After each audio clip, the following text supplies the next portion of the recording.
Now, let's see who the ghost of Elias Kingston really is. Stuart Weatherby? Just floating through. We're only halfway done with our DNA fingerprinting matrix, man, and you solved it already? How did you know it was him? We found his financial statements, so we knew he was broke.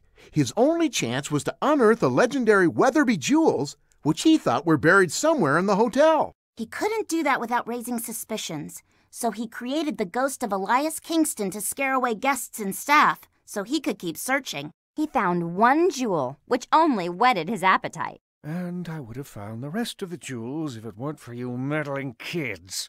And meddling Scooby-Doo. Now, let's see who the ghost of Elias Kingston really is. Achoo! Achoo! Maggie Sinclair? We're only halfway done with our DNA fingerprinting matrix, man, and you solved it already? Why did she do it? Maggie was determined to make the hotel successful and would do anything to get guests to come, like making up the hoax of the missing Weatherby jewels. Right. When we found the boxes of T-shirts advertising the Kingston Weatherby Hotel as the most haunted hotel in the world, we knew she had to make up another hoax. But, like so many women, it all came down to the shoes. The elevator shoes made her tall enough to be Elias Kingston, so we knew it had to be her. I would have made this the most popular hotel in Beverly Hills if it wasn't for you meddling kids. And meddling Scooby-Doo. Now, let's see who the ghost of Elias Kingston really is. Earl the groundskeeper? Oh, man! I can't believe you solved it! I was only halfway through with the DNA fingerprinting matrix. How did you know it was him? Earl never wanted the mansion to be a hotel, but there wasn't anything he could do about it, except buy it from the hotel company. The problem was he didn't have any money, at least not until he found the famous Weatherby jewels. Right. But even with all those jewels, the hotel was still too expensive. So what do you do when you don't have enough money to buy something? You either get more money or... Like you make whatever you want to buy cheaper? Right, Shaggy. The longer he scared guests away, the more he brought down the value of the hotel, and pretty soon he'd be able to buy it. He couldn't wait. We even found signs he had painted saying the hotel was closed. It would have worked if it wasn't for you meddling kids. And meddling Scooby-Doo. Now let's see who the ghost clown really is. Gerald Jenkins? Lucky guess. Luck had nothing to do with it. We suspected him from the start when he was talking about how the new candies weren't as good as the old ones he made when he owned the company. He put on an outfit of an old Sugarland mascot to secretly fix things up. Or to ruin Sugarland if he failed. When we found that the cheap ingredients were being replaced with better stuff, Mr. Jenkins was the only person with the motivation. The recipes in his handwriting sealed the case. You can all stuff yourselves in your artificially flavored treats. See if I care. I could have changed it all if it weren't for these meddling kids. And that meddling dog. Now let's see who the ghost clown really is. Samson S. Sampson? Lucky guess. Not really. You see, Sampson wanted to use the ghost scene investigation program to show how badly workers were being treated here at Sugarland. So he dressed up as the ghost clown and started sabotaging the machinery in order to get our attention. The worker complaint we found had his fingerprints on it. Obviously, he had planted it for us to find. The videotape he also planted, just in case. But then there was the wig fiber, with the adhesive that would have only worked on someone who was bald. And that's Mr. Sampson. I can't help it that I'm follically challenged. I would have gotten away with it, too, if it weren't for those meddling kids. And that meddling dog. Now let's see who the ghost clown really is. Sylvester Sweet Sugar? Lucky guess. Not this time. We all knew Sylvester Sweet Sugar was not the sweet guy he pretends to be on TV, but we never would have guessed he'd wreck his own machinery. The only thing he's interested in is money. So when we discovered that his factory wasn't making enough money for him, we knew he'd have to do something. We found out that he had already bought a new factory and signed the deed on it, END, for Edgar Norbert Diffendork, his real name. He invented the ghost clown so when he closed down the factory, it wouldn't look like it was for the obvious reason, greed. Sugarland, Sugar Sweet, see? It was meant to be mine. I would have gotten away with it if it weren't for these meddling kids. And that meddling dog. Now let's see who the spooky space kook really is. Farmer Bert Harrison? Farmer Harrison, you're the one?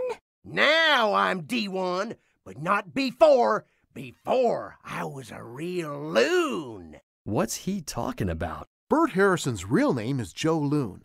A couple years ago, he told everyone he was captured by UFOs and he was laughed out of town. He spent some time in a psychiatric institution and he changed his name to Bert Harrison. But he was obsessed with proving to everyone that there really were aliens. So he built his own UFOs and became the space kook so everyone would believe. I believe I would have gotten away with it if it weren't for these meddling kids and that dog. Yo! The spooky space kook is none other than... Hello, darlings. Henrietta Bascom? Ms. Bascom? It was you? Why did you do it? The most powerful reason in the world. Power lunches? Money. Henrietta found this whole area is rich in undiscovered oil, so she bought up all the land for cheap. We found a letter from an oil company saying, "To drill, it's all or nothing." In other words, she had to have all the land or she couldn't get anything. When Farmer Harrison wouldn't sell, she created the space kook to try to chase him away. That land was mine. I would have gotten away with it if it weren't for these meddling kids. And that darn dog. The spooky space kook is none other than... Sheriff Buddy McDowd? You took an oath to uphold the law. You ought to be ashamed. He's not worthy to wear a police officer's uniform. That's for sure. He's a crook and a thief. Like at least he multitasks. What did he do? McDowd's been stealing cars from the police impound lot, driving them here, painting them, and selling them off. He created the space kook to keep people from getting too close and to give himself a good reason for coming here night after night to supposedly investigate UFOs. And now I'm ruined as a crook and a cop, if it weren't for you meddling kids and that darn dog. And now let's see who the ghost of Redbeard really is. Professor Alicia Wayne? All right, Fred, I give up. Why'd she do it? She couldn't help herself.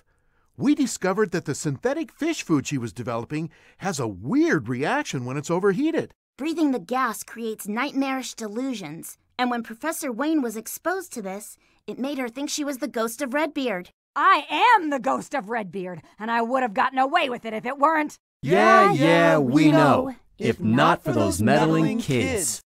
And now let's see who the ghost of Redbeard really is. Captain Quint? Okay, Fred, you got us. Why on earth would he be stealing his own ships? Redbeard was only a red herring, Scott. Captain Quint is a smuggler of rare fish.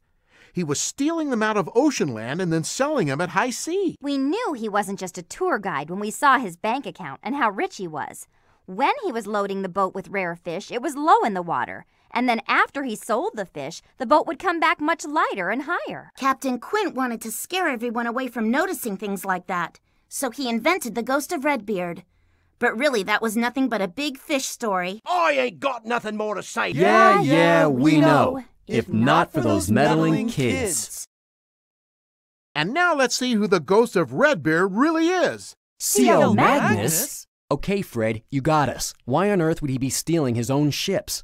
Mr. Magnus wasn't stealing them, Scott. He was sinking them. So Mr. Magnus decided to take out large insurance policies on them, disguise himself as the ghost of Redbeard, and sink the ships. It was a brilliant plan, and I would have gotten away with it if it weren't for those... Yeah, we know. If not for those meddling kids. So I'm the ghost hunter. Big deal. What law did I break? Like only the #1 law of reality TV. If you're a phony, be a real phony. Mr. Middlemost, not only were you greedy for high ratings, but that avalanche you caused could have hurt somebody. I think we can call the run of the Ghost Hunter canceled. I would have gotten away with it if it hadn't been for you meddling kids and that pesky dog. Like you're middlemost, but we meddle most. Sorry if we got in the way. Guess we just wanted to be more like you guys. You'll need this for starters. And you'll need these. Scooby snacks. Well, it looks like it's a wrap. Scooby-Doo!